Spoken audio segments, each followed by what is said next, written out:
ont joué un rôle crucial et souvent méconnu dans les luttes contre l'esclavage et la colonisation, leur résistance ne s'est pas seulement manifestée par des actes de rébellion physique, mais aussi par des stratégies subtiles de préservation de leur culture, de leur dignité et de leur identité. Ces héroïnes, qu'elles soient reines, guerrières ou simples citoyennes, ont marqué l'histoire par leur courage et leur détermination. À travers cette exploration, nous mettrons en lumière les diverses formes de résistance féminine en Afrique en soulignant leur impact profond sur les sociétés africaines et leur héritage durable. Au à toutes, une fois de plus, madame, messieurs, nous sommes de retour et de nouveau réunis, cette fois dans le cadre de votre émission Sagesse Kamit. Nous sommes mardi et, comme j'ai l'habitude de le dire tous les mardis, c'est le Movungu qui prend le pouvoir sur nos antennes. Et avec ce jour, un invité spécial, Sa Majesté Wendo Mabou, le Web Nou Vodou, avec qui nous allons aborder une thématique d'une importance capitale, résistance féminine, des points, colonisation et esclavage. Nous espérons vivement que la sagesse de nos ancêtres va nous accompagner, nous guider et surtout nous inspirer tout au long de cette nouvelle édition. La pensée juste, la parole juste et surtout les actes justes. Mathias Nongo Joy, la Wabet Numuvungu, Otep et bienvenue. Otep à tous, Otep à tous nos téléspectateurs, Otep à tous nos futurs matriarches et patriarches qui vont venir faire l'initiation chez nous. D'accord. C'est entendu, madame le délégué régional des tradis praticiens du centre. Tout à l'heure, tu vas nous dire comment est-ce que les femmes du Movungu résistaient justement à la colonisation et à l'esclavage. Sa Majesté, triple Otep à toi et bienvenue une fois de plus. Oui, Otep Yamsi, Otep à la matriarche, Otep à nos téléspectateurs, Otep à nos différents abonnés, Otep à la régie. Moi, Kamiton Odo Benou. Benin to vile bi to benu vodun si on vit et que vers le premier le bi to benu nous mais saint et que vers le mérocule cousin hen et le mérocule cousin on pas mais to benu même bi to benu temps et le on pas tiens mais le gradia on dit le to benu on quand la bi to benu en photo y aller et que vers en fou Afrique kama si to on a une connaît to benu même bi do yepo wa ko ben C'est très long. Traduction en 10 secondes.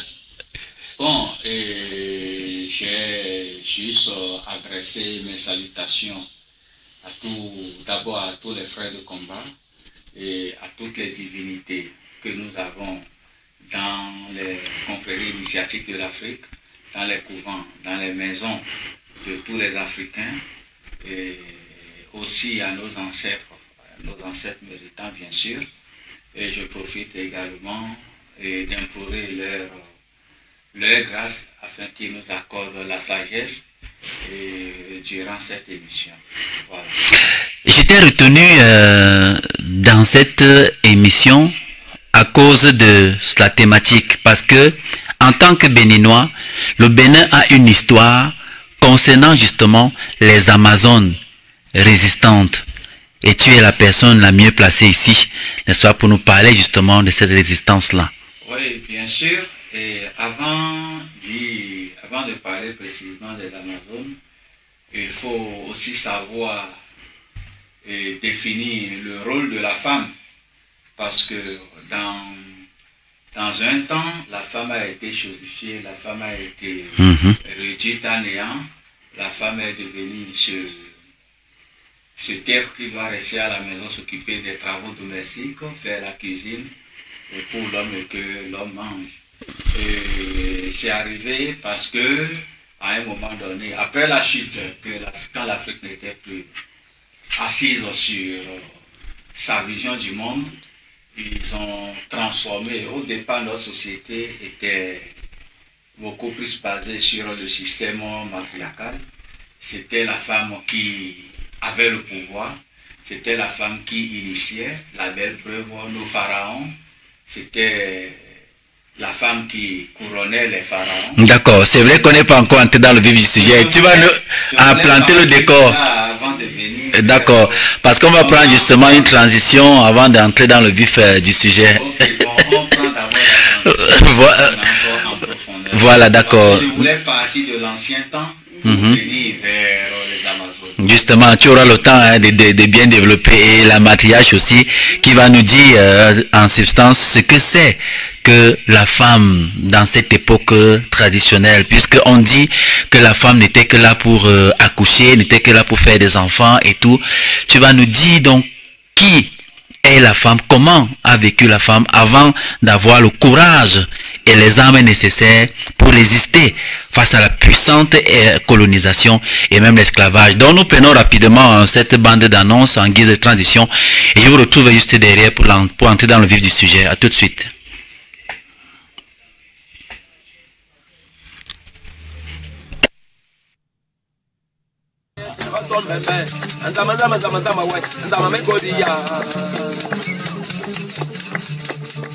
À l'attention de tous les Africains d'ici et d'ailleurs, reconnectez-vous avec vos racines pour commettre Reconnexion 2024 première édition qui se tiendra du 3 au 13 et du 15 au 27 octobre 2024. Participez à un programme unique d'initiation, de conférences inspirantes et d'enseignements profonds sur la spiritualité africaine. Découvrez les traditions africaines, rencontrez les experts en spiritualité kamite et vivez les moments inoubliables avec les frères et sœurs du monde entier. Ne manquez pas cette opportunité exceptionnelle de renaissance et de connaissance. Réservez dès maintenant votre place au numéro +237 695 84 53 89 694 84 30 21 et le 655 74 27 84. Kemet Reconnexion 2024, une expérience transformative au cœur de l'Afrique.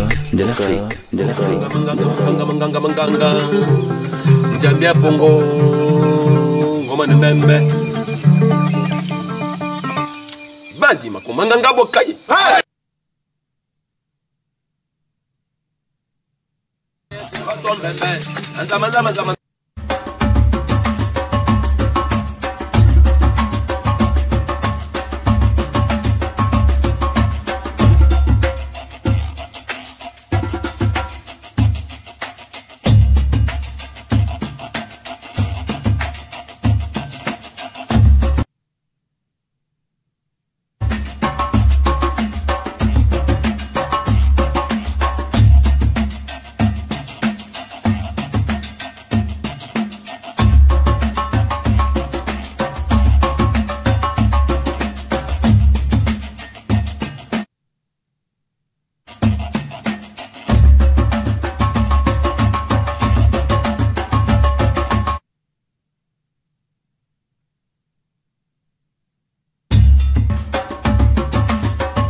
Retour sur le plateau.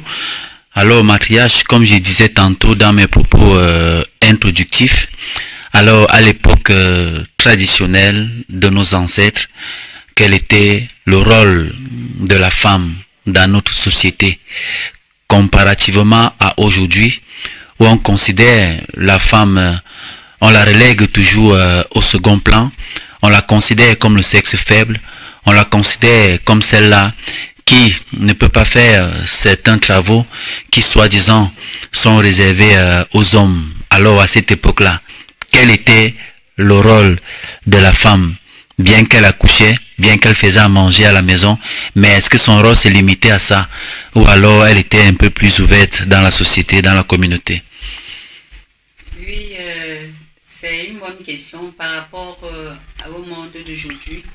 La femme ancienne, l'africaine surtout, il y avait une chanson qui disait que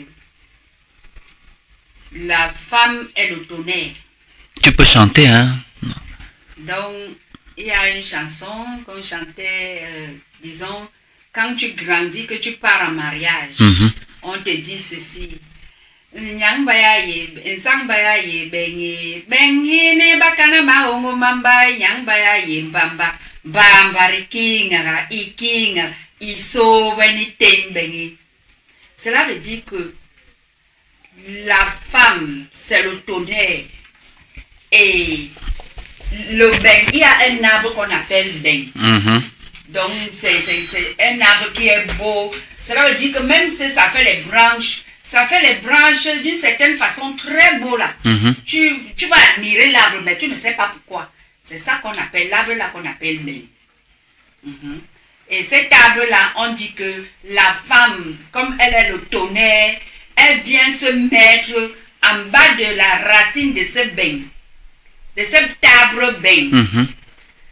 Et que la sève de cet arbre doit couler pour reproduire les hommes, les autres arbres de la forêt. D'accord. Voilà. Donc, la femme est le tonnerre.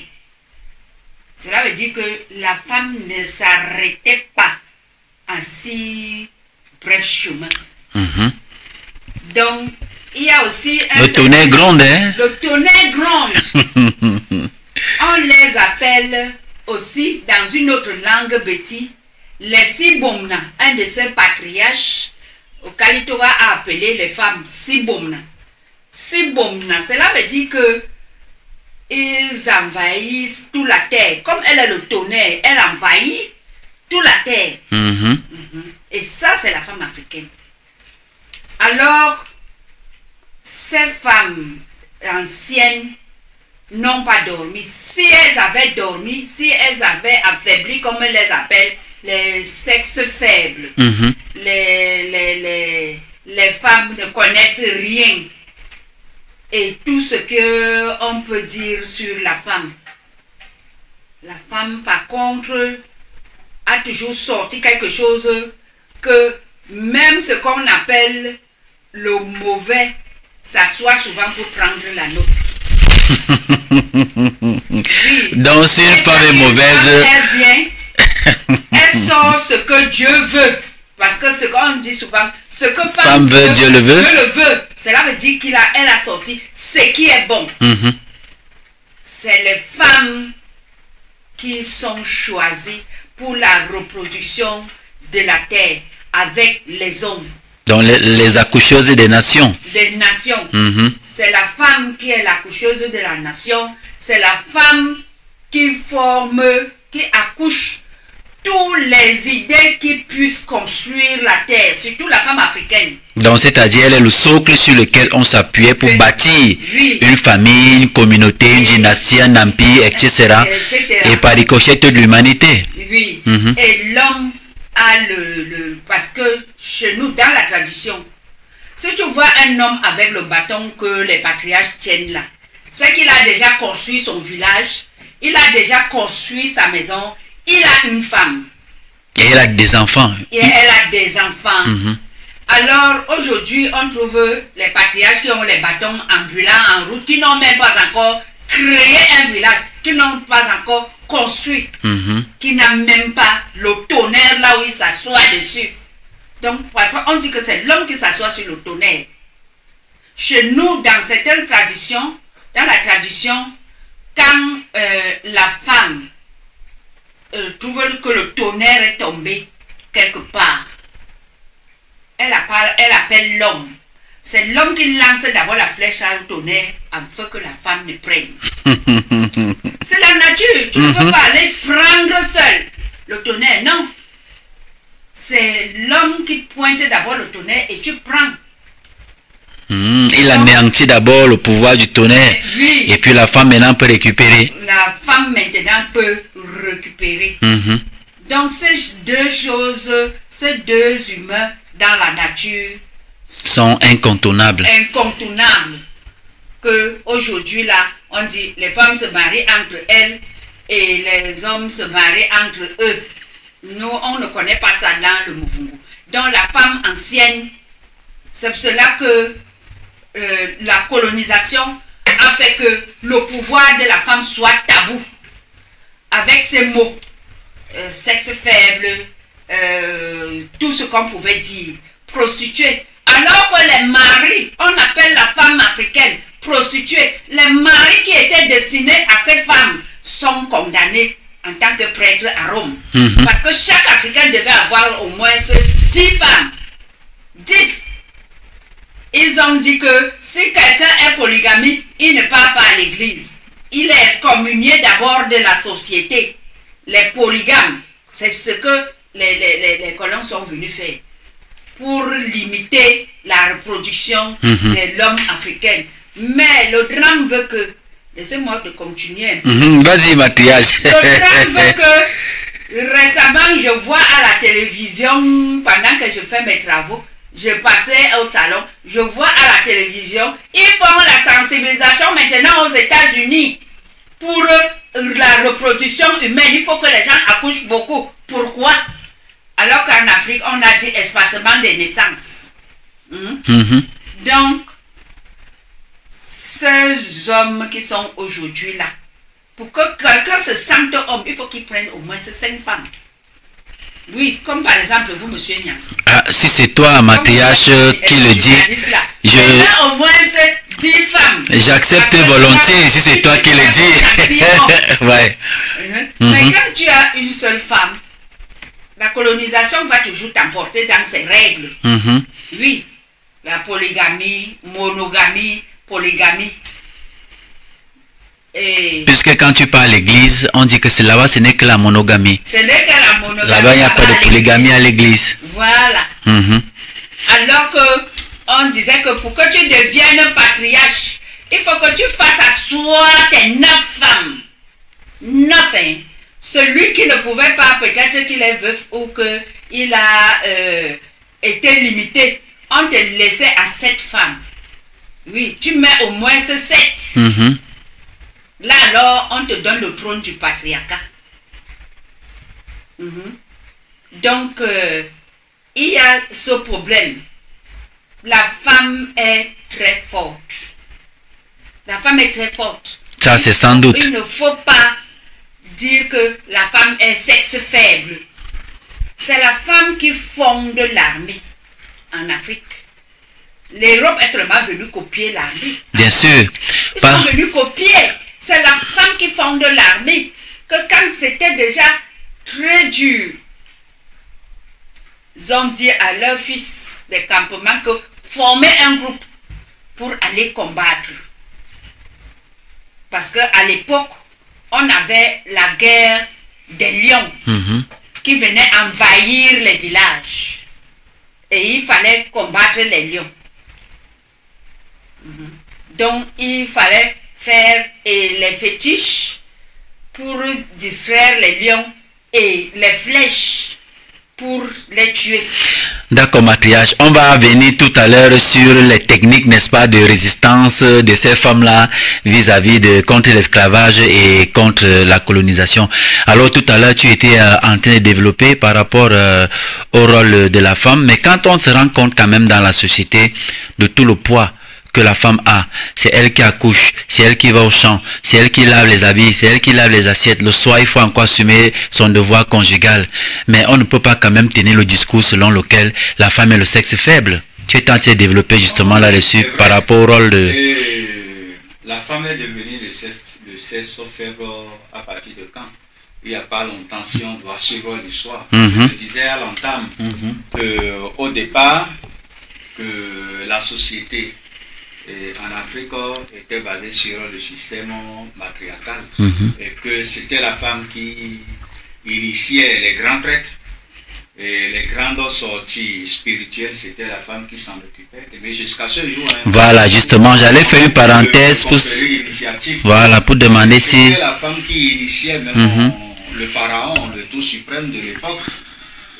La femme occupait une place de choix parce que nos ancêtres ont compris que sans la femme, la vie humaine ne serait existée, ne serait mieux organisée. Voilà pourquoi à l'époque on a attribué à la femme un très très grand rôle.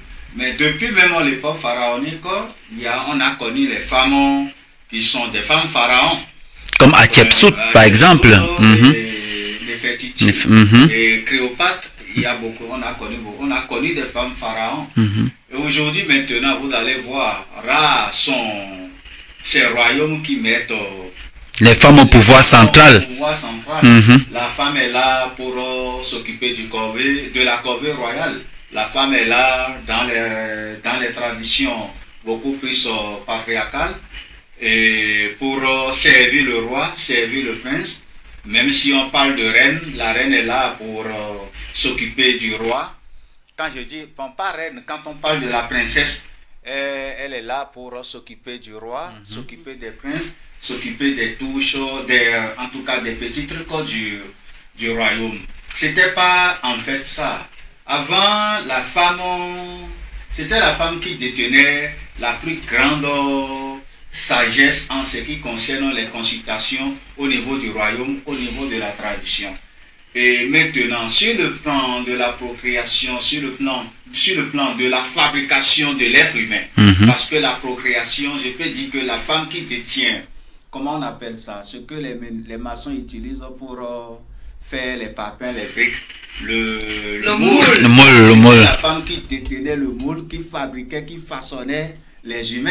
Vous allez voir, même ici, je causais avec une matriarche de mon quartier et qui disait à son enfant qui lui manquait de respect, elle disait ceci, je suis le moule qui t'a façonné. Et c'est vrai, c'était la femme qui façonnait tous les humains, parce que c'est vrai, on a beau crier qu'on est des humains, on est des hommes, on a la force, on a ceci. Ce sont les humains, les êtres, je dis les humains, les hommes du moins, qui ont réduit la force de la femme. La force de la femme, déjà même dans notre vie quotidienne, quand on observe bien, on voit même que la femme est plus forte, déjà en énergie, sur beaucoup de plans, que la femme. Je m'explique.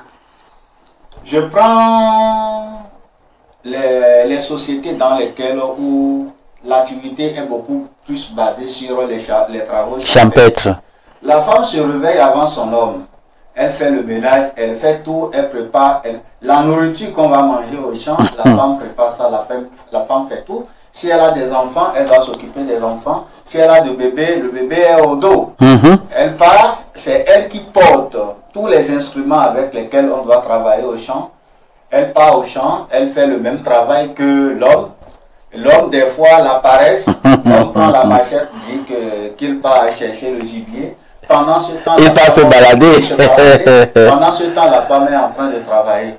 Et de temps en temps, venir vers l'enfant qui est exposé, qu'on a étalé quelque part, venir s'occuper de cet enfant. Arrivé à la maison, l'homme se lave, il dit qu'il est fatigué, il part s'allonger, se coucher dans le hamac ou bien dans sa chaise ou bien son fauteuil traditionnel. Et c'est de là que la femme part maintenant à la cuisine et quand elle commence un nouveau repas et elle doit faire. L'homme se repose pendant ce temps. Et boit le matango. En train de causer ou bien en train de jouer au songo. Ou bien au songo. Et la femme qui déjà épuisée vient faire ça, elle n'est pas fatiguée.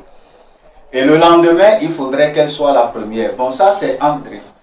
Donc, on ne fonctionnait pas comme ça. Avant, la femme était tellement respectée et beaucoup plus respectée. Et pour fragiliser notre empire, ils ont tout fait pour briser ce système matrilinéaire et ils l'ont remplacé par le patriarcat afin que l'homme domine la femme. Parce que le sacré, en ce qui concerne la tradition, les spirituels, mais la couronne du pharaon, c'était la femme qui touchait ça.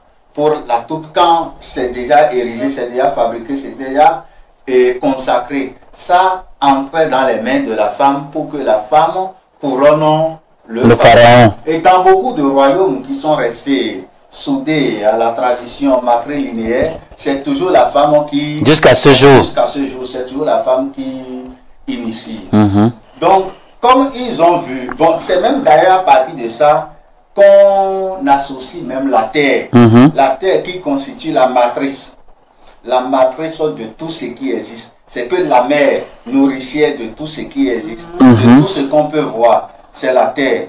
Donc c'est la terre qui donne naissance à tout ce que nous voyons, tout ce qui existe physiquement sur la planète Terre et même la Terre, même en matière de densité. Donc on qualifie la femme dans nos différentes traditions. La femme est du moins comparée à la divinité Sapata.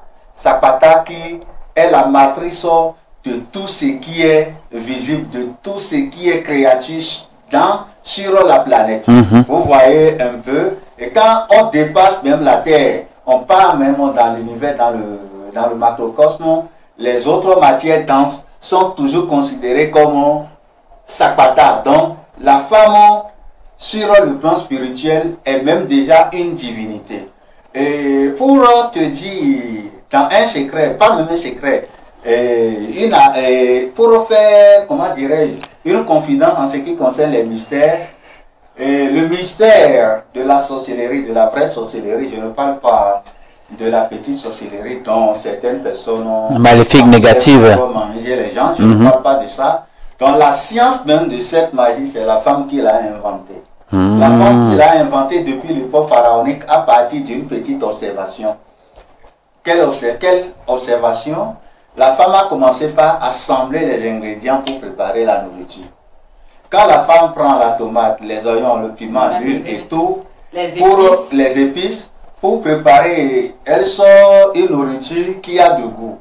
Dans le voisinage, on a commencé par la qualifier de sorcière. Parce que à l'époque, les sorciers sont des sachants, des savants, des gens qui innovent, les gens qui inventent. Donc quand la femme a créé ça, la femme s'est dit que donc j'ai autant de pouvoir à travers les forces naturelles dont je dispose, je peux transcender cette création qui est la source et aller l'expérimenter dans les mondes positifs, c'est-à-dire dans l'astral. Et c'était comme ça que les femmes ont commencé par faire des expériences scientifiques pour découvrir la vraie notion de la sorcellerie. Dans l'ancien temps, les gens qu'on qualifiait beaucoup plus de sorciers, ce sont généralement les femmes, parce qu'elles avaient le pouvoir là. Et maintenant, quand on prend la femme et l'homme aussi, pour savoir, pour déterminer facilement que le Créateur, la divinité suprême, qui est en nous et qui est avec nous, a beaucoup plus donné une grande force, un grand pouvoir. Plus à la femme. Plus à la femme. Vous allez voir, quand on nous énervons nos mamans, et quand elles se fâchent, elles prononcent des malédictions contre nous, ça agit automatiquement.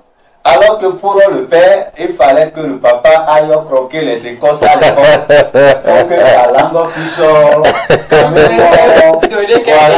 vous voyez un peu. Alors que naturellement, ça, chez la femme, c'est déjà inné.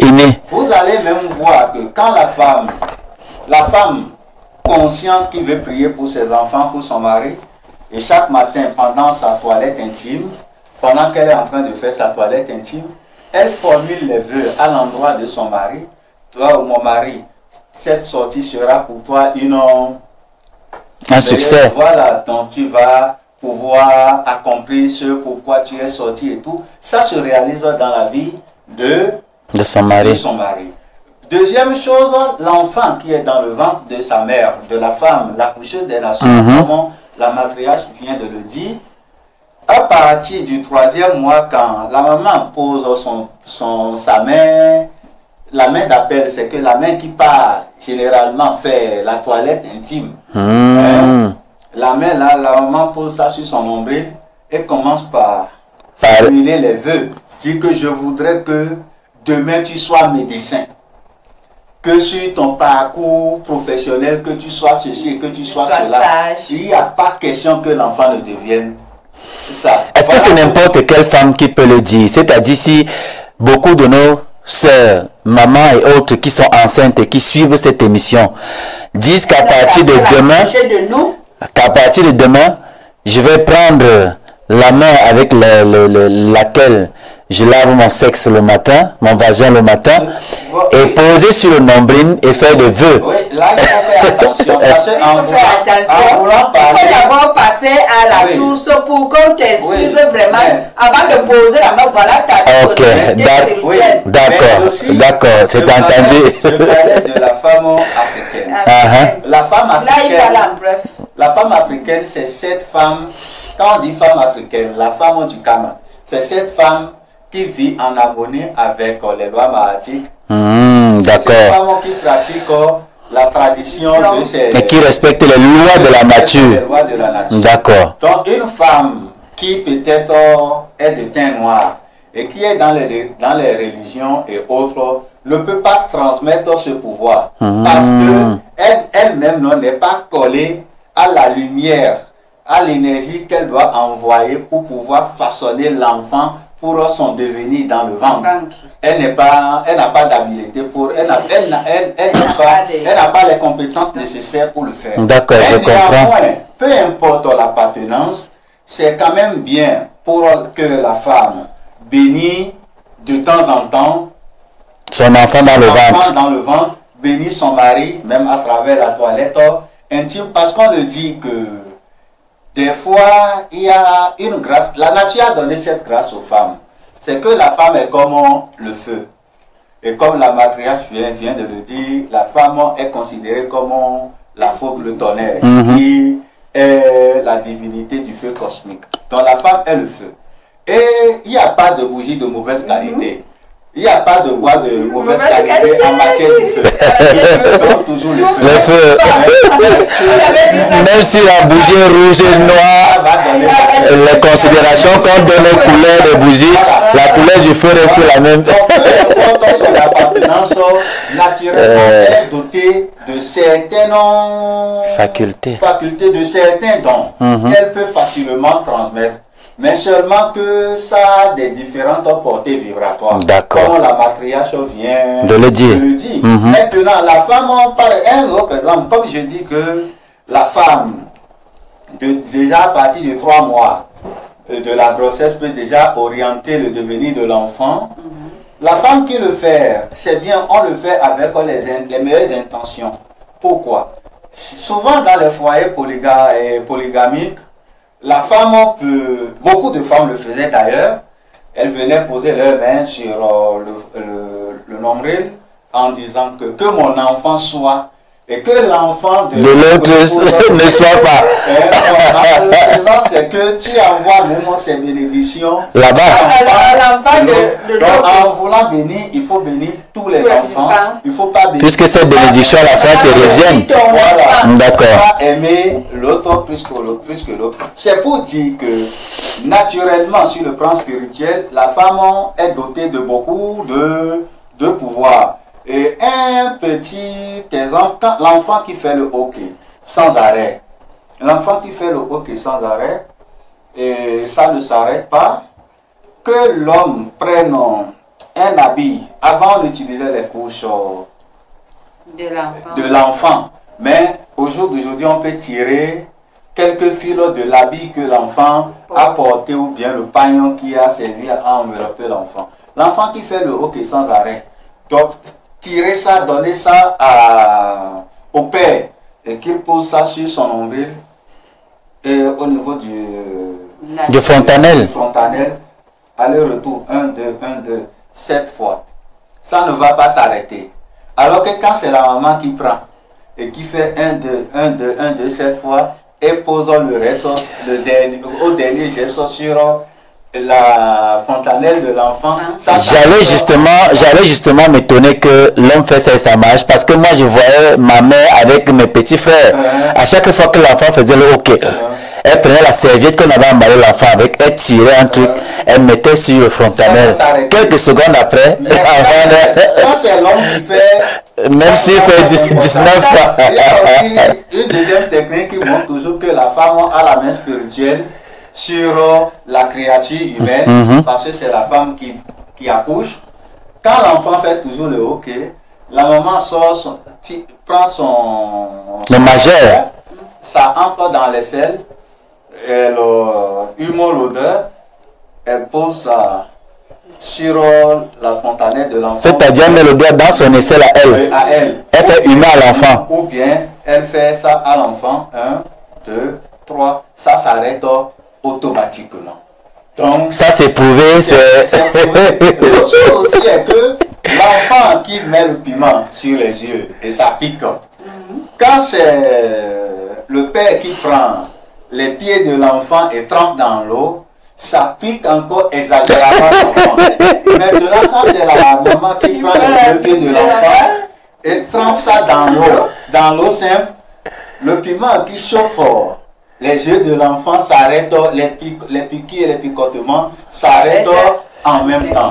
Donc, la femme a la possibilité naturelle d'agir sur l'enfant, d'autant plus que, je l'avais dit dans l'émission concernant l'initiation, que c'est la première initiation de l'être humain, que c'est la femme. C'est la femme qui initie premièrement l'enfant depuis le ventre. Parce que l'initiation à la nourriture, c'est la maman. Que telle chose que l'enfant peut manger, c'est ce que la maman a l'habitude de manger. Tel message qui doit venir vers l'enfant, c'est la maman.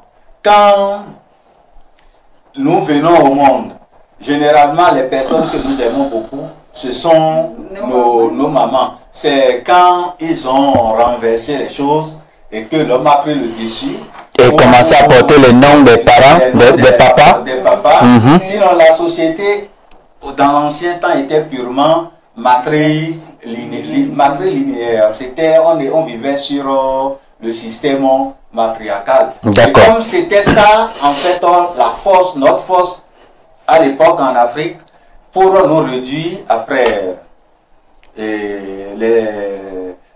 qu'ils nous envahissent, ils ont tout fait pour transformer les choses et effectivement, ça a facilement marché. Imaginons un peu si on prenait conscience et les femmes revenaient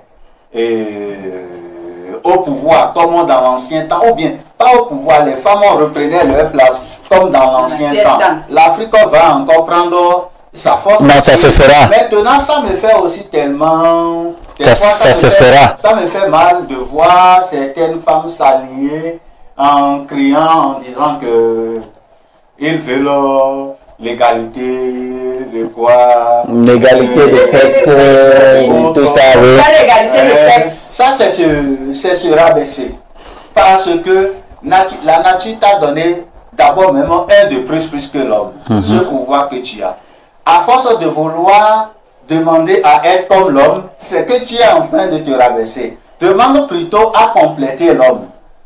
Sinon, logiquement parlant, avec tous les dons dont dispose la femme, on peut dire que la femme est supérieure à l'homme. Exactement. Et quand on voit pendant la journée internationale de la femme, qui est aussi un moyen mis sur pied pour ridiculiser la femme, exploiter la femme, surtout. Oui, et appauvrir la femme. Revenons par exemple au Cameroun. Très rapidement, pour le 1er juin, on va sortir. Que cette journée se célèbre avec vivacité.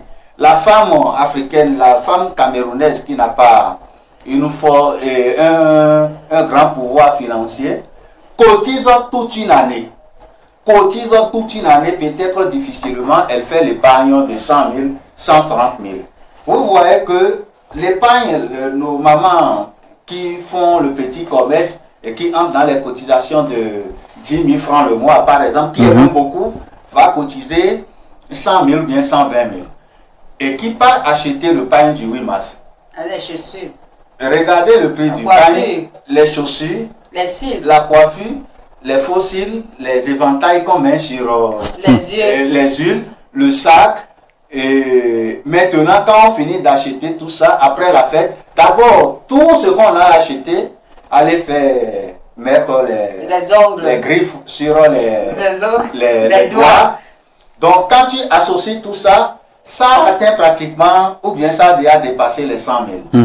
Et la soirée, elles font quoi? Elles partent danser, boire dans les bars, jusqu'à soulever les robes, les cabas, pour montrer leur caleçon. Au lieu que cette journée soit peut-être une journée de réflexion, pour que la femme réfléchisse sur la situation, comment il faut faire, qu'est-ce qu'on doit faire pour reprendre leur place, c'est devenu une journée de dépravation où on fait la promotion de la prostitution, on fait la promotion des contre-valeurs.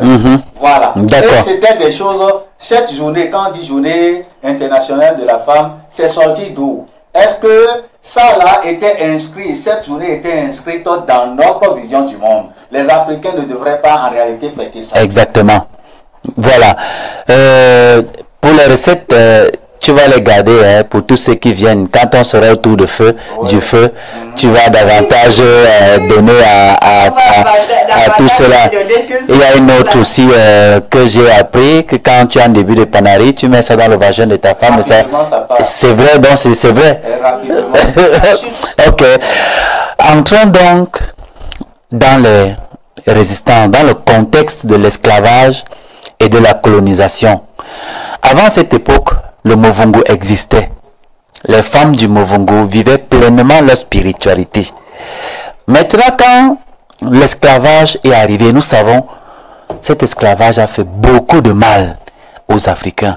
Alors, comment est-ce que les femmes du Movungu se sont organisées pour la résistance, dans un premier temps, aux déportations et plus tard à la colonisation? Alors, l'organisation, d'après l'historique des anciennes matriarches, et l'organisation des femmes se passait en secret. Donc, il y a les femmes de Movungu qui se sont portées garant. Ça a d'abord commencé par un envahissement. Cela veut dire que quand elles consultent dans les médiums, elles voyaient qu'il y a un danger qui pourchasse la société parce que dans chaque société, dans chaque village, il y avait les médiums, les femmes qui connaissaient le danger. Qui consultaient les oracles. Qui consultaient les oracles, de par les oiseaux, de par aussi la nature. Tu pouvais te lever, tu vois que cette journée est triste. Il y a les journées tristes. Ce n'est pas la tristesse d'homme, mais c'est l'état de la lumière de la journée qui est triste. Tu constates ça. Tu dis qu'il y a un mal qui vient au village. Il y a un mauvais étranger qui vient au village. Alors, ces étrangers étaient les colons qui venaient déjà capturer avec les soldats venant des autres pays. Comme je vous avais chanté une fois, un soldat de Madagascar qui s'appelait Mandari, géant costaud. Alors, ils arrêtaient des gens, ils enchaînaient, ils les amenaient. Mais ils avaient quand même des informations préalables parce qu'on ne peut pas arriver en terre inconnue comme ça, là on vient ramasser les gens. Oui, ils avaient les informations préalables parce que il y a toujours des traîtres à chaque chose. Voilà. Il peut arriver sur quelqu'un qu'on a expulsé dans le village. Qu'on a expulsé, qu'il a fait mal, peut-être qu'il a eu à faire gâter la chose d'autrui. Ou parce qu'à l'époque... Faire même l'inceste, par exemple, qui poussait à bannir quelqu'un du village. Ou violer une fille de 5 ans, tout ça. Ou aimer la femme d'autrui, parce que les Africains avaient la polygamie, mais il n'était pas permis que tu viennes aimer la femme d'autrui. Donc, si les colons tombent sur une telle personne, ils deviennent directement leurs soldats pour venir faire la revanche dans ces villages. Ils cherchent à se venger. Voilà, ils connaissent l'information, tel a tel fils, combien de fils. Il a 5 fils. On peut prendre tous les fils là, ils sont costauds, ils sont des chasseurs, ils sont ceci. Parce qu'on cherchait ceux qui sont costauds pour amener à l'esclavage. Et il y avait même aussi dans les femmes qui connaissaient déjà consulter que on a arrêté mes enfants à tel endroit. Donc c'est pour cela qu'il y avait une sorcière, une femme, elle de Movungu. Elle avait chanté, elle a chanté. On a fait tous les rites pour que ses enfants reviennent. Ils étaient déjà partis. Alors, on a décidé, dans le groupe de Movungu, du village, des villages, pas un seul village, des villages, d'aller s'exposer auprès de ces gens qui faisaient... de ces étrangers-là. De ces étrangers-là qui prenaient les femmes. Elles sont parties pour voir là où on les amenait, en espérant qu'ils allaient revenir. Elles ne sont jamais revenues. C'est ces femmes qui sont restées sur toute la côte, dans les îles des Bénin, Congo, tout ça, partout là où on les entraînait. D'autres prenaient la fuite, ils se cassaient, ils restaient aux endroits où, dans les forêts où on ne pouvait jamais les retrouver. Avec ce mouvement, ils s'alignaient avec les gens du coin. D'accord. Elles reprenaient la vie. Une nouvelle vie à zéro. C'est pour cela que ces traditions sont restées aujourd'hui mélangées en Afrique, puisque les Africaines s'entendaient beaucoup. Et il y avait donc aussi cette résistance disons, des rites. Puisque quand on chante, quand les Blancs vous disent que chanter, on dit que si le Blanc te demande 2 choses, si te demande 10 choses, donne-lui 2 choses qui sont fausses, reste avec 8. Donne-lui 2 choses qui sont vraies, mais reste avec 8 qui sont vraies pour toi. Qui sont vraies pour toi. Et fausses pour lui. Et fausses pour lui. C'est pour cela que s'ils avaient vraiment saisi tous les rites africains, ils ne seraient pas revenus aujourd'hui pour dire qu'ils viennent faire les recherches en Afrique. Moi, je n'ai jamais vu un Africain qui quitte, il part en Europe pour dire qu'il fait les recherches. En temps plus, on ne peut pas jamais lui laisser. Voilà l'Égypte qui dépouille aujourd'hui jusqu'aux temples qui sont souterrains. Alors, ces femmes-là faisaient ça. Elles ne laissaient pas passer les colons n'importe comment. La preuve en est que pourquoi nos aïeux, nos grands-parents, beaucoup ne sont pas des métis aujourd'hui. Pourquoi? Ils couchaient bien des femmes, non? Ils les enceinte. Pourquoi ils n'ont pas accouché? Parce qu'il y avait un rite qui était que si les colons t'enceintent, la grossesse la quitte. Et eux, on faisait une mortification. Cela veut dire que quand tu es enceinte d'un colon, il voit bien que tu es enceinte. Alors, quand on te laisse que la grossesse évolue normalement, on faisait les rites où le colon voyait que tu es morte. Là, quand on te donne aux autres esclaves que on part t'enterrer, on te ressuscite. Vous voyez par exemple les gens qui dansent la siko aujourd'hui là. Et tu lui vois mort, raide, mort. Là, les gens lui piétinent et tout ça. Après, on refait, il se ressuscite. C'est ça qu'ils faisaient aux colons. Et ils étaient surpris que, mais le fœtus, si tu restes déjà 1 heure, 2 heures sans respirer, le fœtus mourrait dans le ventre.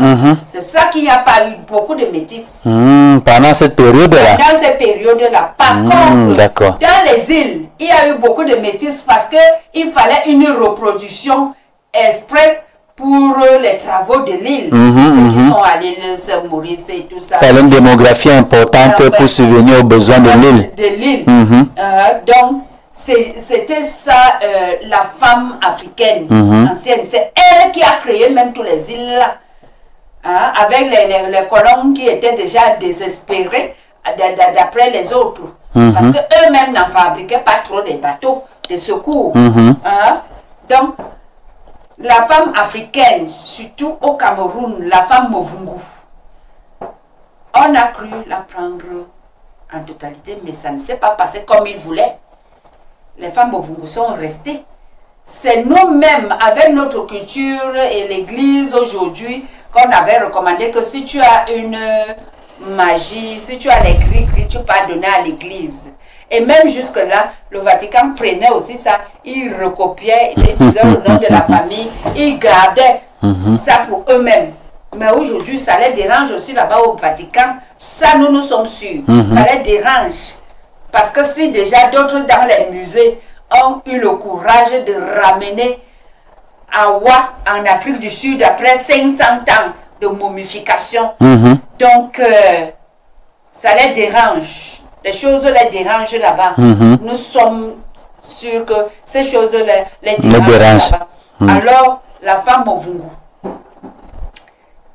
elles ont donc laissé leur progéniture partout dans les îles là, partout donc où on appelle les afro-descendants.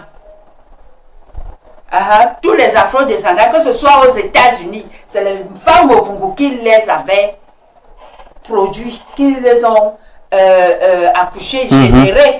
Elles sont des descendances des femmes qui faisaient dans le Mofu. D'accord.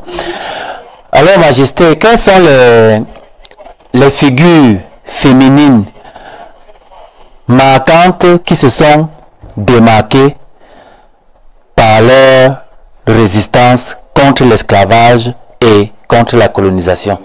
Merci, mais avant d'y revenir, permettez-moi rapidement de revenir sur tout à l'heure quand on citait les femmes pharaons par erreur.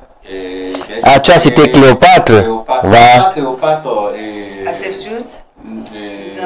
Nefertiti. Nefertiti n'était pas pharaon, c'était la reine, c'était la femme de Akhenaton. Akhenaton, on connaît son histoire, nous n'avons pas revenir là-dessus. Maintenant, par rapport à la résistance, et d'abord, je vais d'abord parler de ce qui me concerne. Et ce qui me concerne, c'est qui est du Dahomey. Quand je parle du Dahomey, je parle du Bénin. L'ancienne appellation. Oui, l'ancienne appellation. Le Dahomey. Oui, le Dahomey. Et pendant ce temps, c'était même pas le Dahomey, parce que dit Dahomey, c'est toujours changer le nom, c'était Dahomey. Dans le ventre du temps. Donc, ne pouvant pas bien prononcer Dahomey. Les colons ont commencé par... Ils ont déformé beaucoup de nos villes, le nom de beaucoup de nos villes. Exactement. Nous avons fait une émission même là-dessus. Débaptiser les villes. Toutes nos villes avec les noms bizarroïdes là. En voulant dire Dahomey, ils disaient Dahomey.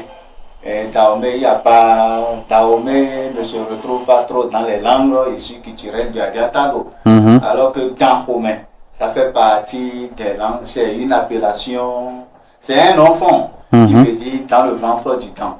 C'était lié à la création du royaume du temps. Et c'est quoi le dent? Dent veut dire serpent. Ah, d'accord. C'est pas, quand je parle de serpent, c'est pas le serpent qui est la divinité, je parle du serpent physique. Ordinaire. Et quand on dit dent, le dent dont on parlait à l'époque, c'était pas le serpent aussi, c'était un humain, un être humain qu'on appelait Dent. Son nom c'est Dent. Et le fondateur du royaume était venu s'installer en sortant de Alada, était venu s'installer chez les Guédivi. Et Dent faisait partie l'un des disciples des guerriers impuissants. Un autre, comment dirais-je, un dictateur qui avait pris toute la terre du peuple Guédivi. Et quand l'autre était arrivé, le prince était arrivé sortant d'Alada, et il a demandé une portion de terre pour qu'on lui donne et qu'il puisse construire un habitat pour dormir. Et quand il a demandé, l'autre lui donne un peu. En demandant, l'autre lui donne une petite portion de terre. Il dit que ça ne suffit pas, ça ne sert à rien. Il finit, le lendemain il demande encore, l'autre donne. Encore petit. Troisième fois, il demande, il dit que allez lui dire de venir construire alors dans mon ventre.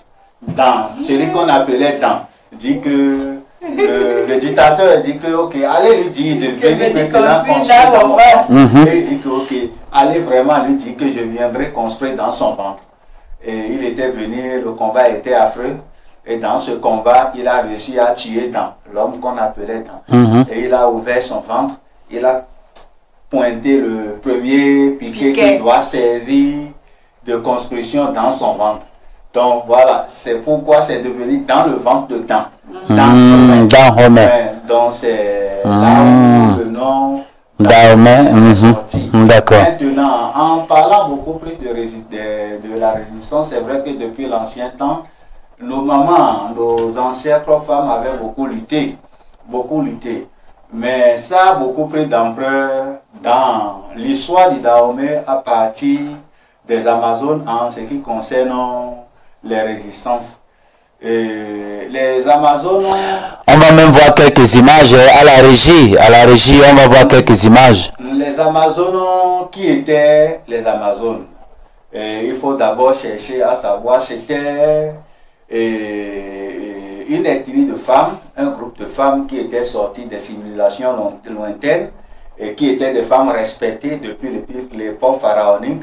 De migration en migration se sont retrouvées dans les zones de Dahomey,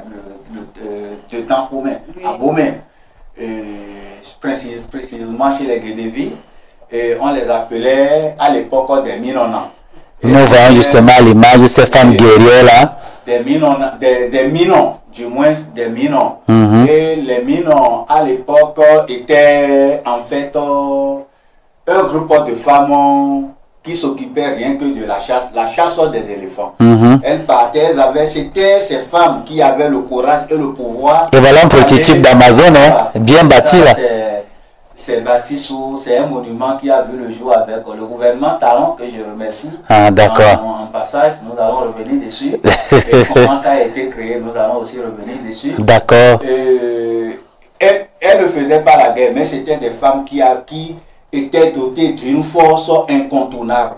Mais jusqu'à ce jour, quand on voit les descendants des Agodji, on sent la force sur ces femmes. Donc, et leur rôle, c'était d'aller chasser les éléphants, les femmes dans les forêts sacrées, dans les grandes forêts, dans les profondeurs, et les femmes qui s'en occupent. Quand une femme prend ce rôle, et imaginons un peu sa force de l'époque. Et maintenant, à l'arrivée du roi Huebadja, pour constituer sa garde, et la garde royale, il a vu que la force qu'il cherchait ne se retrouvait pas dans les hommes. L'armée qui était là n'avait pas la force nécessaire pour le protéger. Parce qu'à l'époque, il y avait les guerres, les tensions. Mais je peux prendre qui pour assurer ma sécurité? C'était de là que c'était d'abord l'histoire que le roi Huebadja, avant d'arriver aux résistants de ces femmes-là, est parti les choisir comme ses cadres et rapprochés. Et à l'époque du roi Huebadja, on les appelait les Arossi. Là voilà une image. Voilà. Ça c'est l'extrait d'un film de Woman King. Et qui a été quand même un copier mal collé, parce que l'histoire qui a été racontée n'a rien à voir avec la réalité. Authentique. Mais sur la forme, quand même, on voit de la force et de la vaillance, elles étaient comme ça. Et le roi les a pris, mais après le roi Huebadja, il y a la reine Tassi Hangbe, parce qu'à l'époque, c'était vrai qu'on s'était un peu écarté du système matriarcal à l'époque, mais le roi Huebadja a vu que ces femmes ont la force spirituelle, la force des guerriers. Elle savait tout. Comme celle qu'on voit en image, voilà. Quand tu la vois, tu sens qu'elle est... Une très très grande charge de canne à sucre. Et n'importe qui ne pouvait passer sa vie des kilos. Et après, je disais tantôt qu'après Huebadja, il y a la reine Tassi Hangbe qui était devenue, elle a pris la tête du royaume. Et elle aussi, elle était sortie du corps des Amazones, elle a le sang des Arossi, le sang des Minons. Minon qui veut dire nos mères. Elle avait ce sang dans son corps. Donc elle a réorganisé, structuré l'armée. Parce que d'autant plus qu'il y a des femmes qui ont la force d'assurer la sécurité royale, pourquoi ne pas s'inspirer de la force et de l'histoire de ces femmes qui étaient des guerrières pour protéger correctement l'armée et repousser les envahisseurs. Et l'armée, le royaume du Dahomey était totalement en train d'aller vers son déclin. Donc il fallait obligatoirement qu'il y ait une nouvelle réforme. Et c'est de là que la reine Tassi Hangbe, étant Memon et Arossi a constitué le corps de l'armée rien que des femmes. Il n'y a que des femmes. Et c'est de là que ces femmes ont pris le nom de Agodié. Donc c'est le vrai nom, c'est Agodié. Les Amazones, ce sont les colons, quand ils étaient arrivés, ils ont vu la force de ces femmes. Ils ont commencé par les appeler les Agodiés. Et maintenant, quand on a constitué le corps des Amazones, des Agodiés, l'armée, et je peux dire que depuis l'époque pharaonique, après la chute de l'Empire néo-égyptien, la plus grande armée de l'humanité qui a été structurée et disciplinée comme l'armée moderne jusqu'à ce jour, c'est le corps des Amazones. Elles étaient tellement organisées et évoluaient comme une armée moderne. Et c'est même à partir de cette inspiration qu'on a commencé par donner des grades. Général, capitaine, colonel, d'accord. Parce que à l'époque, elles étaient constituées en 4 catégories. Il y a les supérieurs, il y a ceux qui restaient devant, en tout cas par rapport au titre. Et c'était vrai qu'ils avaient, et au départ, ils n'avaient pas, c'était des femmes qui se battaient sans les armes. Il n'y avait pas, parce qu'on n'avait pas les munitions, on n'avait pas, elles défendaient le royaume sans les armes. Et avec quoi? Avec, vous allez voir une partie même de ce film où on les montrait en train de tailler. Ah, d'accord. On a vu justement l'image là avec elles avaient des bâtons pointus à main. On va revenir sur l'image de les ongles des doigts. L'extrait du film à la régie. Les doigts étaient taillés et les bouts étaient pointus comme les fléchettes. Et en dehors de ça, elles utilisaient les dagues. Et comment on va me dire comment on peut tailler les ongles des doigts et ça peut tuer quelqu'un parce que déjà à partir des 5 doigts, quand elles envoyaient, ça entrait directement. Voilà justement les armes, c'était les bâtons. Les bâtons, les fléchettes que nous appelons les lances sous forme de javelot, mais avec les bouts pointus que nous appelons dans notre langue ouin. C'était ça que les Amazones utilisaient. Et leurs doigts étaient tellement solides comment.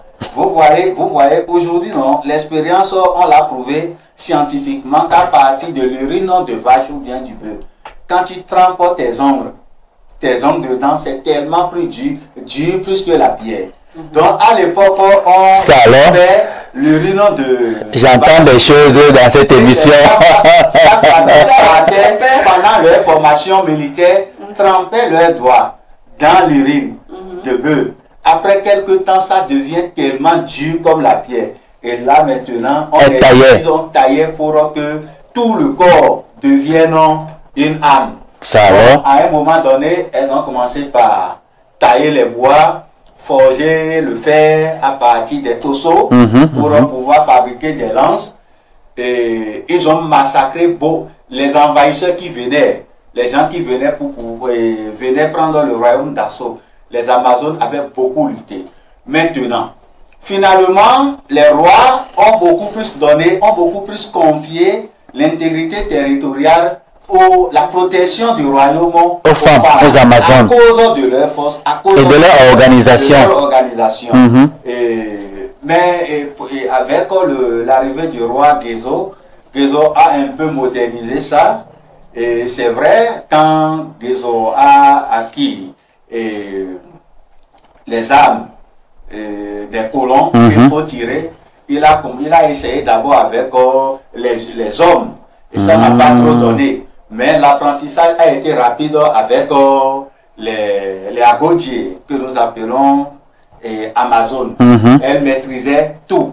Et maintenant, avec l'armée de Victor Balo et du général Alfred Dodd, c'était les Amazones qui avaient beaucoup combattu.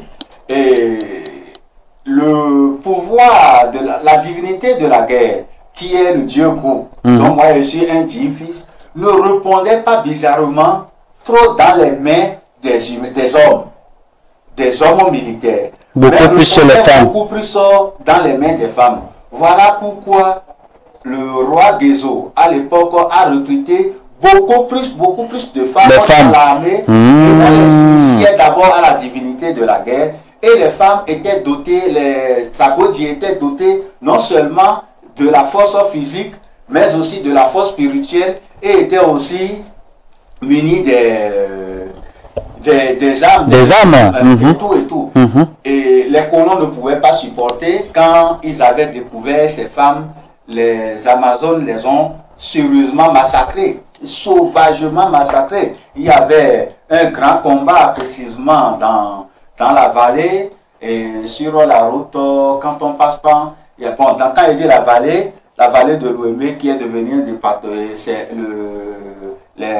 le fleuve Ouémé, c'est le plus grand fleuve du Bénin d'ailleurs, donc sa vallée est la deuxième vallée la plus riche du monde après le Nil. Donc dans les vallées du fleuve là, les colons prenaient le fleuve avec leurs petits bateaux, les pirogues pour venir assassiner, tuer nos citoyens.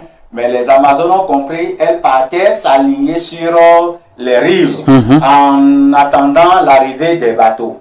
Donc, il y a un endroit qu'on appelle, après en allant quand on prend par au Bénin, précisément dans la vallée, quand on prend par la route de Bagodo, c'est un petit village pour contourner, aller vers Adjong. Il y a encore les bateaux des colons qui ont été saisis par les Amazones. Et à un moment donné, ils se sont repliés parce qu'ils n'arrivaient pas à contrôler la force physique, la force mystique de ces femmes. Ils se sont repoussés. Et ils sont partis. Après, ils étaient revenus, étant encore forts, et ils ont essayé quand même de dominer un peu quand le roi Béhanzin était venu. Il a encore renforcé sérieusement le corps des Agodji. Et il ne pouvait plus. Avec l'armée de Béhanzin, c'était la force mystique à outrance. On ne pouvait pas. Même l'océan Atlantique qui portait le bateau des colons était transformé de temps en temps en glace. Donc, il ne pouvait pas traverser. Donc, et comme on sait que l'Afrique, le grand pouvoir est dans la femme, et ça vient de l'Afrique, et que ces femmes, on ne pouvait pas les combattre parce que c'était impossible. Impossible de les avoir, impossible de les combattre. Ils ont tout fait, ils n'ont pas pu. Impossible.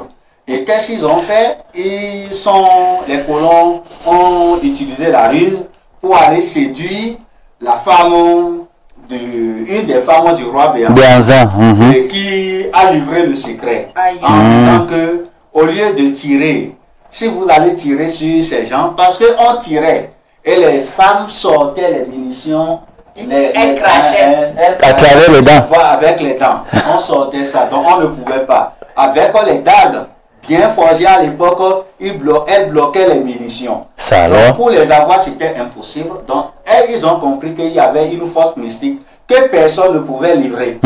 Donc, qu'est-ce qu'ils pouvaient faire? Donc, ils se sont rapprochés de la femme que le roi Béhanzin aimait beaucoup. Donc, ils ont réussi à la séduire, à la voir. Et elle a dit que avec les armes, vous ne pouvez jamais les avoir au lieu d'aller les combattre avec les munitions et les armes, aller chercher les œufs. Donc ils ont commencé par chercher les œufs, regrouper les œufs. Donc les œufs étaient devenus des armes, des munitions. Donc quand on voyait les troupes des Amazones venaient, ils lançaient les œufs. Et ça détruisait le pouvoir qui était mystique qu'elles avaient. Et même le roi Béhanzin aussi, on a commencé par lui lancer les œufs. Ils ont tout fait pour pouvoir capturer les Amazones. Ils n'ont pas pu. Malgré cette découverte, les a affaiblis. Ils n'ont pas pu réduire totalement les Amazones. Au contraire, les Amazones se sont retirés avec leur roi Béhanzin pour aller se réfugier dans la forêt de Béhanzin. C'était là-bas que Béhanzin était. Ils connaissaient, ils ont entouré la forêt, mais personne, aucun d'entre eux n'avait le pouvoir de pénétrer ou bien de traverser les périmètres de la forêt en question. Parce que c'était une forêt hautement sacrée. Donc ils ne pouvaient pas. et ils ont commencé par massacrer les civils, oui, le peuple. Le peuple, oui. Pour les faire sortir. Pour les faire sortir, massacrer, tuer les civils, tout le monde. Et le roi Béhanzin, en entendant les cris de son peuple, est venu vers eux. Mais vous cherchez à tuer même quelqu'un, mais quand il était venu, personne ne pouvait tirer sur lui. Donc me voici, c'est moi que vous cherchez. Laissez mon peuple et me voici. Bon, voici. Ok, on va essayer de négocier. Et le roi Béhanzin a dit que je ne parle pas avec vous. Il a dit que je ne veux pas céder mon pays. Vous n'allez pas prendre mon pays d'assaut. La belle preuve, vous allez voir sur son monument, il a la main comme ça. Comme celle-là, qui repousse. Qui repousse. Qui repousse. Nous n'avons pas besoin des blancs. Par contre, le roi qui était comme son frère, son cousin, le roi de Porte-Novo, le roi Tofa, les Tofa, vous allez voir sur son monument, il a fait comme ça. Et donc, lui, pendant que le roi Béhanzin repoussait les colons, lui, il demandait aux colons de venir. Donc, parce que les colons, il a été aliéné, bien sûr, et les colons lui donnaient les miettes, et il a livré les secrets, bien sûr, aussi. Et voilà pourquoi, jusqu'à ce jour, d'abord pour s'installer au Bénin, c'était à Porte-Novo, le palais des gouverneurs qui était, si moi j'étais un dirigeant au Bénin, les députés ne vont pas fréquenter ces lieux parce que ça ne rappelle pas une bonne histoire. D'accord. C'est là où on a installé le palais. Donc après que le roi Béhanzin soit déporté, on connaît le reste de l'histoire. Le corps des Amazones a commencé par chuter. Donc elles ont été tellement fortes dans les résistances jusqu'au point où tout, il n'y a pas, quand tu pars dans n'importe quel pays, on voit la rage, on voit la rage. Quand on parle des Amazones, en même temps, on pense au Bénin. Quand on parle des Amazones, en même temps, on pense au roi Béhanzin. Ou bien on pense au roi Guézo. Donc, dans le film-ci que nous voyons, c'est le roi Guézo qui a été mis en exergue. Guézo est le père du roi Béhanzin. Ah, d'accord. Donc, ils ont été forts, même jusqu'à ce jour. Vous allez voir que le gouvernement du Talon, pour remercier ces 10 femmes qui ont œuvré pour en fait la liberté de la résistance, voilà, par rapport à l'envahissement du Dahomey. Parce que pour dire vrai, le royaume du Dahomey n'a pas cédé. On a volontairement choisi de baisser la garde pour sauvegarder les vies de la population. Le protectorat qu'on demandait au roi Béhanzin à l'époque de signer, il n'a jamais signé. Il n'a jamais signé. Par contre, il y a beaucoup de souverains qui ont signé pour que leur pays soit colonisé. Il n'y a pas... Béhanzin n'a jamais signé. Même étant chez eux, il était toujours resté digne et fier. Je pense quand même que ce qu'il raconte là, ce sont des faits. C'est l'histoire vécue. Par conséquent, on ne peut plus dire de la femme, avec ce récit, que la femme est le sexe faible. Nous avons même vu le colonel Mohamed Kadhafi, qui a régné pendant près de 40 ans en Libye. Sa garde rapprochée, c'était les Amazones, c'était des femmes. C'était des femmes. C'était des femmes. C'était des femmes. Donc, il y a des souvenirs avec ça. En dehors même des Amazones, on ne peut plus dire que... En dehors des Amazones, en Afrique, il y a beaucoup de femmes qui ont beaucoup lutté. Et si on prend l'Angola, il y a Anzinga, voilà. Qui a sérieusement repoussé les colons. Qui est une figure, vraiment. Quand on prend l'Éthiopie, il y a Telou qui a beaucoup lutté également. Quand on prend le Congo, il y a l'étoile révolutionnaire. Il y a la femme là, Kimpa Vita, justement, Donna Béatrice, on lui a donné le nom les chrétiens lui ont donné le nom de Donna Béatrice, mais en réalité c'était Kimpa Vita qui a préféré qu'on la tue au lieu de laisser justement se laisser pénétrer par les... ont été des femmes vraiment, des femmes courageuses qui ont œuvré pour la bonne cause. Exactement. Œuvré pour la bonne cause. Je peux même dire que l'histoire de ce que les catholiques appellent Jeanne d'Arc, Saint-Jean d'Arc. Jeanne d'Arc, oui. Non, pas Jeanne. Jeanne d'Arc, la femme qui a été une femme guerrière, qui a lutté pour la cause de l'Église et ceci et cela. On peut démontrer de A à Z que si peut-être elle avait résisté, d'accord, mais elle n'a jamais lutté. C'est l'histoire de la reine Tassi Rangbe, la femme qui a révolutionné le corps des Amazones, qui a structuré le corps des Amazones, qui a formé le corps des Amazones et qui prenait le devant. En tant que reine, c'était elle qui était à la tête du royaume. Mais qui prenait le devant, c'était elle qui restait devant pour entraîner les troupes et qui luttait. Et ça coïncidait avec la période où les colons étaient arrivés. Donc, à voir son histoire, on se demandait quelle femme avait cette force. Donc, ils ont pris son histoire, ils ont transformé à Jeanne d'Arc. Ils coller ça sur l'histoire de Jeanne d'Arc. Donc c'était la force de Tassi Rangbe. C'était la femme, l'Amazone la plus célèbre. Quand on construisait le monument de l'Amazone pour remercier les Amazones, beaucoup de Béninois ont commencé par surnommer le monument là Tassi Rangbe, mais on ne pouvait pas donner le nom d'une seule personne. Le gouvernement a compris. Si on disait Tassi Rangbe, et alors tous les autres Amazones qui avaient lutté pour que ce pays puisse avoir la paix. Si vous aviez eu la chance, par exemple, d'assister au défilé militaire de l'armée béninoise, vous allez voir que la majorité des chansons qu'on chante, ce sont les chansons d'hommage aux Amazones. Non, ce sont des chansons des Amazones. Ah, d'accord. Les chansons de guerre que les Amazones, les femmes à Gautier chantaient. Maintenant, ce sont les paramilitaires qui clôturent à l'époque, avant qu'on ait créé les unités dans les armées des pays de l'Afrique francophone. C'était les para-commandos qui étaient les sommets, qui étaient les plus vaillants. Maintenant, quand vous voyez, jusqu'à ce jour, ce sont les para-commandos qui clôturent le défilé militaire avec les chansons et les pas des Amazones. Voilà, ça veut dire. Et les pas des Amazones. Ça veut dire tout simplement ce que ça veut dire un maquillage.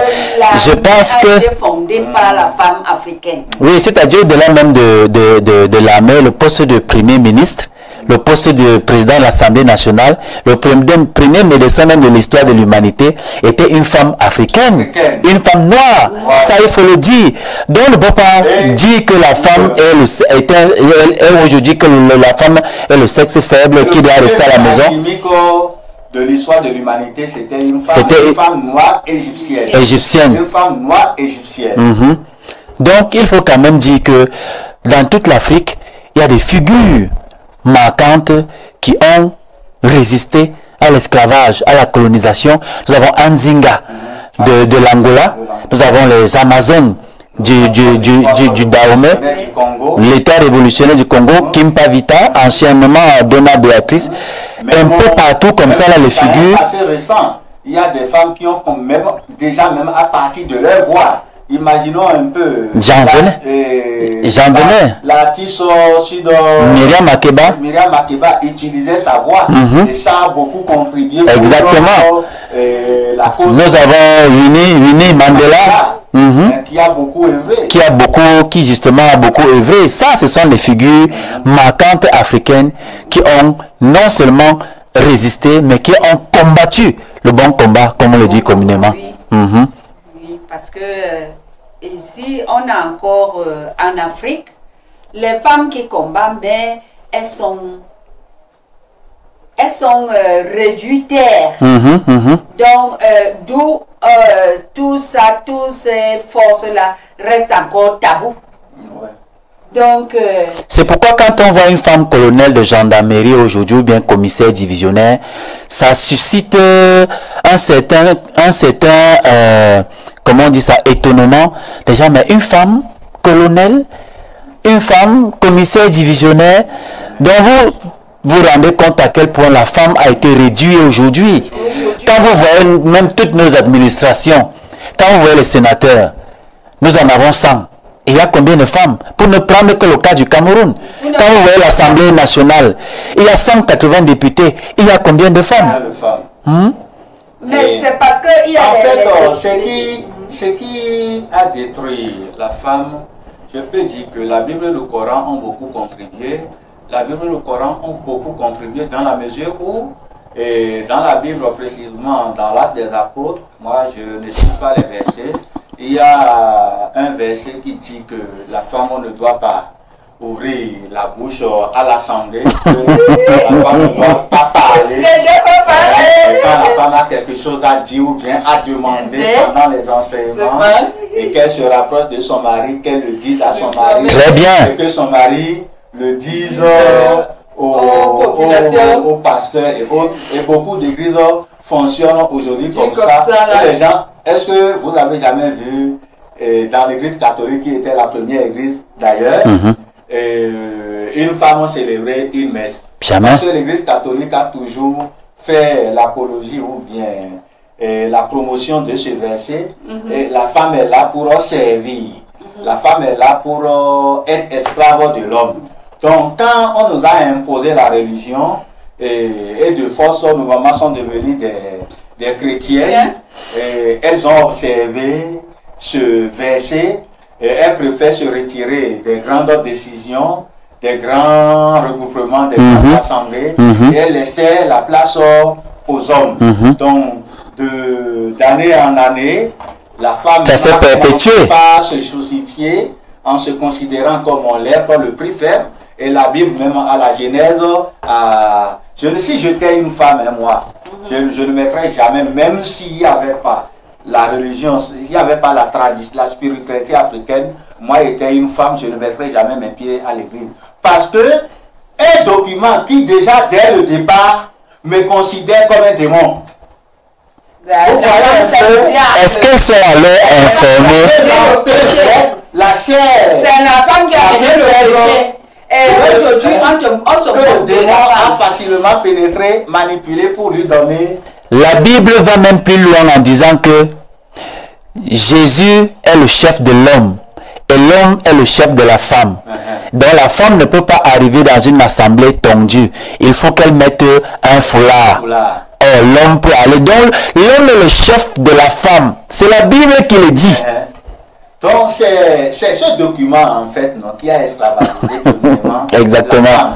Et maintenant, quand on prend le Coran... Majesté, Mathia, il nous reste 7 minutes. Oui, on sait que le Coran a beaucoup plus participé, a même beaucoup plus participé, plus que la Bible, à l'esclavage de la femme.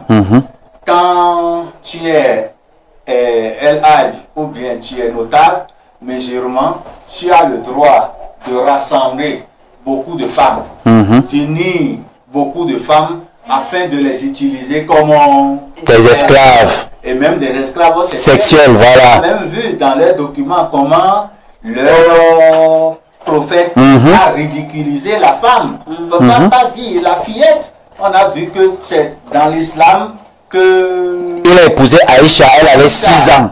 Elle avait 6 ans. Et à 9 ans, elle a consommé l'acte. Quand même. Donc c'est l'islam qui a même... qui a fait la promotion, ou bien qui a instauré la pédophilie. Parce que quelqu'un qui épouse une fille, d'abord le fait même de l'avoir épousée à 6 ans, les intentions d'abord c'est ça là, c'est purement démoniaque. Mais par contre, vous voyez, donc ce sont des choses, des pratiques que ces documents disent religieux. Et comme le prophète est un modèle pour les musulmans, on voit aujourd'hui les musulmans qui épousent les petites filles de 12 ans, de 13 ans, mettent à la maison. Et vous allez voir comment ces musulmans sont violents envers leurs femmes. Exactement. Violents envers leurs femmes. La dernière fois, j'ai fait l'émission ici avec le frère Todd. Nous avons lu les versets coraniques qui institutionnalisent l'esclavage. On dit que le sexe de l'homme est réservé seulement à sa femme. Sauf s'il a les esclaves, alors par conséquent, il peut s'en servir. Donc ça veut dire que la femme est une chose qu'on peut la... Non, quand même. Voilà. Parce que dans l'islam, la femme n'a pas trop de place. Vous allez même voir dans les pays arabes, dans les grands pays arabes, rares sont les femmes qui occupent les places de choix. Les femmes, d'abord même, elles sont même chosifiées, même dans les mosquées. Dans les mosquées, les femmes ne se mélangent pas avec les hommes. On les met à l'écart parce qu'on les considère comme les êtres inférieurs, les êtres faibles. Donc il est temps que la femme africaine se réveille et que la femme africaine comprenne que le fait d'aller à l'église, même déjà, participe à sa chute. Exactement. Les femmes qui crient la parité, et pour célébrer la journée de la femme ou bien les grandes manifestations, elles partent payer les messes à l'église. En voulant faire ça, ou bien en continuant de faire ça, vous allez toujours vous laisser marcher dessus. Vous ne serez pas cette femme dont nous autres hommes. Parce que c'est un peu bizarre quand on voit un homme en train de dire que la femme est au-dessus de lui. Que sans la femme, et c'est vrai, tant sans la femme, qu'il n'est rien. Sans nos mamans, nous sommes quoi? Sans nos femmes, nous sommes quoi? D'abord, quand nous partons dormir sur le lit, d'abord, nous sommes même les premiers à fermer les yeux, à commencer par ronfler. La femme est là, donc en ce moment, nous avons notre vie dans les mains de la femme. C'est la femme qui prépare ce que nous mangeons. Donc, si la femme est dotée de mauvaises intentions, et c'est ce qui a détruit. Non, c'est clair. C'est clair. Beaucoup le système. Quand il y a même un bruit dehors, bien que ce soit l'homme qui sorte en premier, ce n'est pas lui qui a suivi. C'est la femme qui a suivi et a dit que j'ai entendu un bruit. À ce moment-là, l'homme en tant qu'homme sort donc pour aller regarder. Mais chaque fois, moi j'ai fait le constat même sur moi. Il y a des choses qui se sont passées. On m'a seulement raconté le lendemain. J'ai dit que mais je suis toujours dans cette maison. Un petit exemple, tu vas voir entre la femme et l'homme, un couple. Vous allez voir quand l'homme est dans les problèmes, la personne qui prend les problèmes, qui a beaucoup plus, qui développe beaucoup plus de l'empathie, c'est la femme. La femme vit ses problèmes en lieu et place de l'homme. Des fois, l'homme vient s'allonger au salon en train de zapper la télé. Il fait semblant d'être soucieux. Et c'est la femme qui est dehors, en train de cogner à des portes, demander même des prêts pour pouvoir aider la maison. La maison. Et quand l'homme part, l'homme est hospitalisé par exemple à l'hôpital, la femme ne dort plus à la maison. La femme vient, ramasse tout, venir dormir à côté de son mari. Juste à côté de son homme, sort de là. Elle se réveille le matin, elle vient faire la cuisine, elle revient, voilà, elle dort là. Mais quand c'est l'homme, l'homme dit que... Il fait même 2 jours, il envoie les gens. Est-ce qu'il dort même? Que moi je ne peux pas venir dormir seul. Il vient seulement voir comment ça se passe. Et toi tu vas bien. Il crie sur ou bien tu fais trop le bébé là. Tu vois un peu. Donc, ce qui veut dire que la femme a cette force d'assistance, cette force physique, cette force spirituelle. La femme a en fait tout. Donc, nous devons rendre hommage à nos femmes. Parce que parfois, quand je sors avec la mienne et qu'on fait les courses, dès qu'on rentre, la première des choses pour moi, c'est d'aller me coucher sur le canapé et prendre un peu d'air. Mais ce que je constate avec elle, c'est que moi qui ai déjà compris ça, dès qu'elle arrive, la première des choses, elle pose son sac, elle prend le couteau et la bassine, elle commence à préparer à ce moment-là. Peut-être 10 minutes après, elle dit que non, mais attends un peu chérie, dis-moi ce que je peux faire pour t'aider. Parce que moi, en tant qu'un combattant, j'ai déjà compris quel est le rôle et l'importance de la femme dans nos vies. Oui, parfait. Elle va te dire qu'elle sort de sa cuisine et que sa place. Voilà. Donc elle ne veut même pas que tu dépenses encore d'efforts. Voilà. Que tu ailles te reposer et qu'elle vienne te servir. Te servir à manger. Et le soir encore dans la nuit, c'est elle qui doit encore assumer le devoir conjugal. Et après ça, elle va se lever encore tôt le matin, mais on doit rendre hommage à nos femmes. On va sortir. Avant de sortir de l'émission, je voulais rapidement dire à nos femmes, à nos sœurs, à nos filles. Mais il y a quand même une dernière question qui vous est adressée pour la fin de... C'est juste un truc pour que je n'oublie pas. D'accord. À nos mamans, que cette émission, c'est pas une émission qui vous conduit à manquer de respect à vos parents, à vos maris. Ah, ça, il est important de le souligner. Voilà. Parce qu'elles ne vont pas dire que les gens de Kemet Télévision on dit que la femme reconnaisse qu'elle est supérieure, qu'elle démontre à travers ses actes, et ces actes qui seront caractérisés par le respect. Le respect. Le respect, la dignité, le travail, l'éducation des siens. La discipline. Qu'elle instaure ce respect, qu'elle se fasse respecter à travers ses actes. Qu'elle se lève et qu'elle travaille. Qu'elle ne parte plus se coucher en attendant un homme venir lui balancer de l'argent. Dans ce cas, l'homme va toujours te chosifier. Va te prendre comme une consommatrice. Il va tout te dire. Prends ta place, prends la place qui est pour toi. Prends la place de ces Agodier. Tu es un Arossi, tu es une Amazon. Prends cette place. Dans le bon sens du terme. Bats-toi pour l'équilibre de ton foyer. Bats-toi pour l'avenir de tes enfants. Voilà. Et c'est en cela qu'on va reconnaître et découvrir en toi la femme africaine. Merci pour ce rappel. C'était très... Non, tu vas parler puisqu'il y a même une dernière question qui vous est adressée. D'accord, ok, Mathias, à mes soeurs, à mes filles, à mes mamans, à mes enfants, les tout petits enfants qui nous suivent en ce moment. La femme africaine, je vous ai dit ici, beaucoup se fâchent contre moi que je dis que il faut que les hommes aient plusieurs femmes. Oui. J'ai des flèches avec ça. Mais croyez-moi, moi-même, je suis mariée. Je cherche les femmes pour mon mari. Je les cherche. Parce que la femme aujourd'hui, elle te dit que oh, je ne peux pas être dans la polygamie, je ne peux pas vivre la polygamie. Oui. Apprenez à vivre avec la polygamie. Cela veut dire que quand tu es dans un mariage polygamie, attends que c'est la première femme de cet homme qui vient te doter.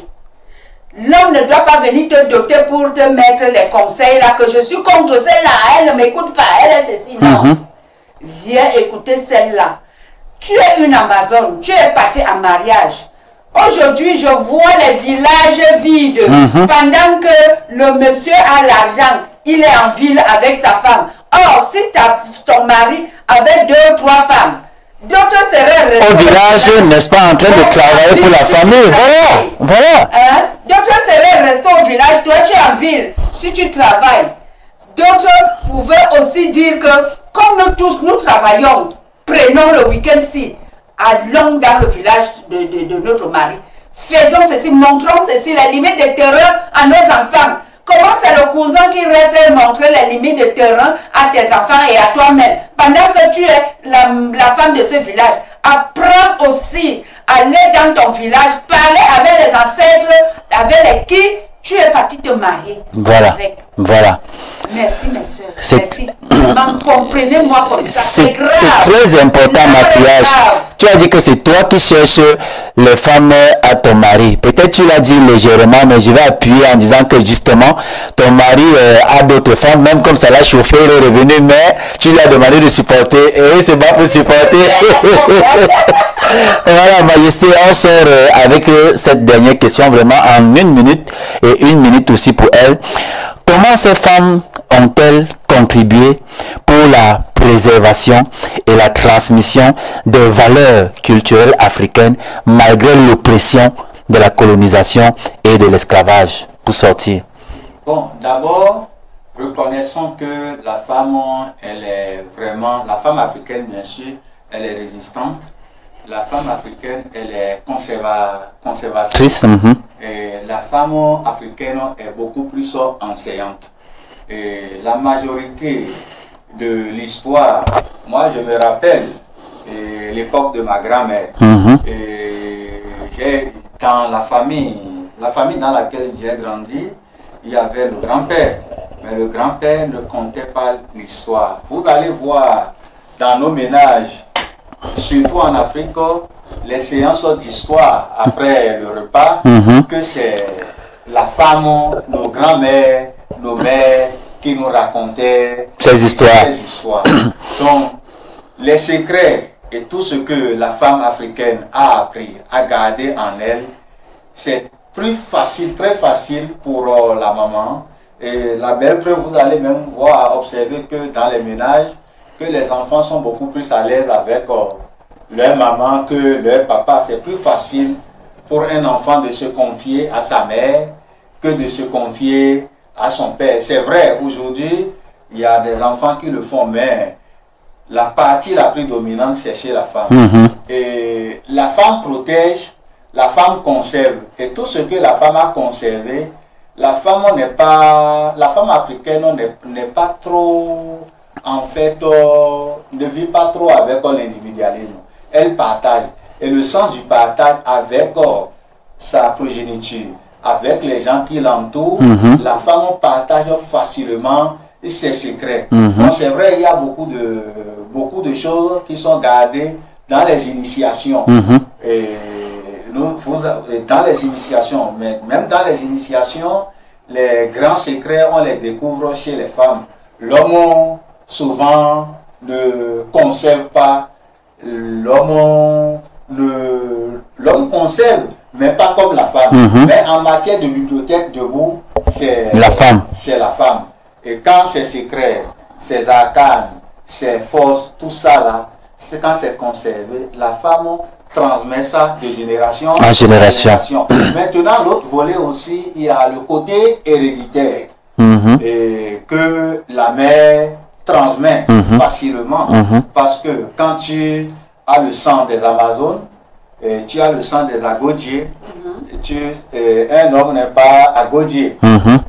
Mais le sang là, tu hérites de ça, exactement, de ça, et tu développes les mêmes caractéristiques des Amazones. Donc, ça se transmet aussi de génération en génération. Donc, cette force, ces savoirs, tout ce que nous connaissons sur la femme, il y a beaucoup que nous recevons selon les dons héréditaires que nos sœurs héritent aussi et qui transmet ça de génération en génération. Et ce n'est jamais perdu, c'est là.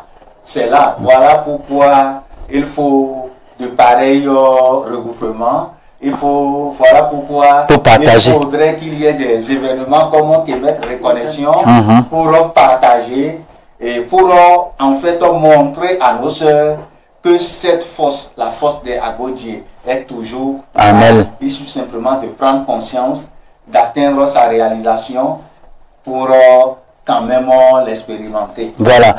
Alors, Mathias, en une minute également, il faut dire quand même que si nous avons encore ces connaissances, des gens comme toi du Muvungu, ça veut dire qu'au-delà de la colonisation et de l'esclavage, que nos mamans, non seulement ont préservé, mais ont continué de transmettre ces valeurs africaines pour qu'aujourd'hui, quand même, des mamans comme toi puissent également à leur tour le faire. Bien, merci.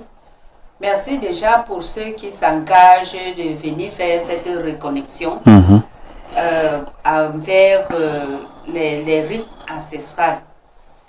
Alors, ces rites, sachez déjà que vous êtes la descendance, que vous soyez noire américaine, que vous soyez de n'importe île, Guadeloupe, Cap-Vert et autres, vous êtes les descendances de ces mamans de Muvungula. Vous êtes les descendants des femmes fortes d'Amazon, anciennes. Donc, venez, maintenant, découvrez-vous.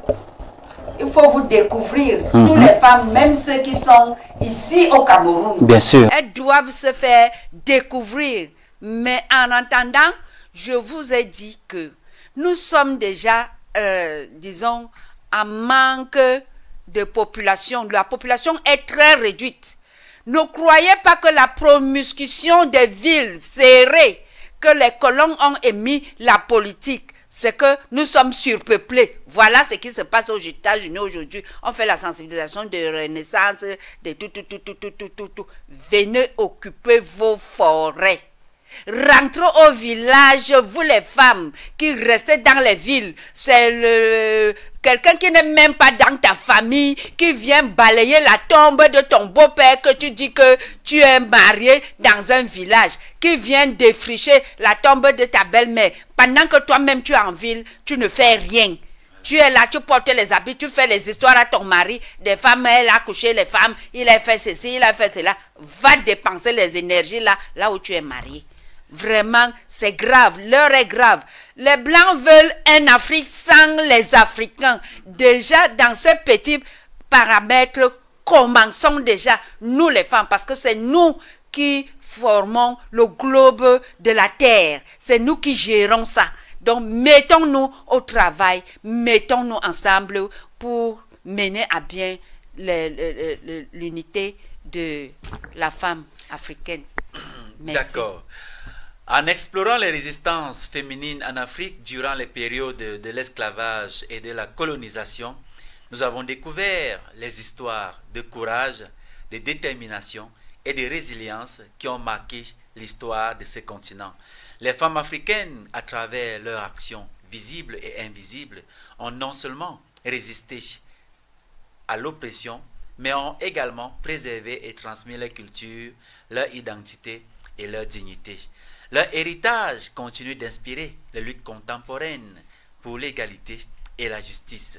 En reconnaissant et en célébrant ces héroïnes, nous rendons hommage à leur rôle indispensable et affirmons l'importance de la résistance féminine dans la construction d'un avenir plus juste et équitable pour tous. Plutôt une très belle journée aujourd'hui, madame, monsieur, chers téléspectateurs, avec ces deux productions très enrichissantes. Je dis infiniment merci à la matriarche Nangonjoy, la Wabnu Muvungu, et également à sa majesté Wendo Mabou, le Wab Nu Vodun, qui nous a accompagnés toute cette journée, tout simplement pour vous transmettre ce savoir. Et nous vous attendons massivement pendant l'événement Kemet Reconnexion 2024. On va se retrouver demain matin avec le linguiste Sango Malet avec une toute autre thématique. Merci également à vous qui nous avez suivis et à très bientôt sur nos antennes. Salut.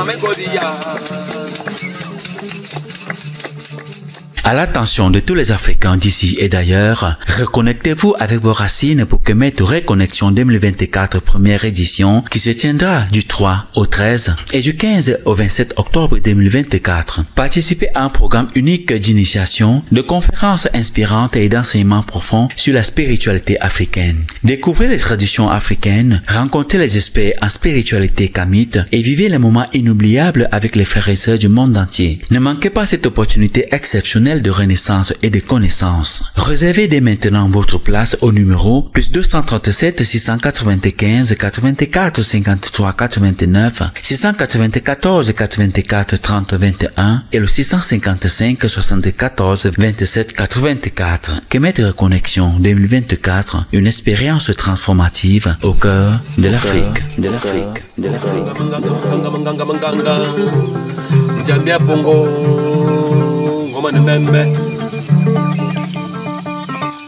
Banzi makomanda ngabo kaye.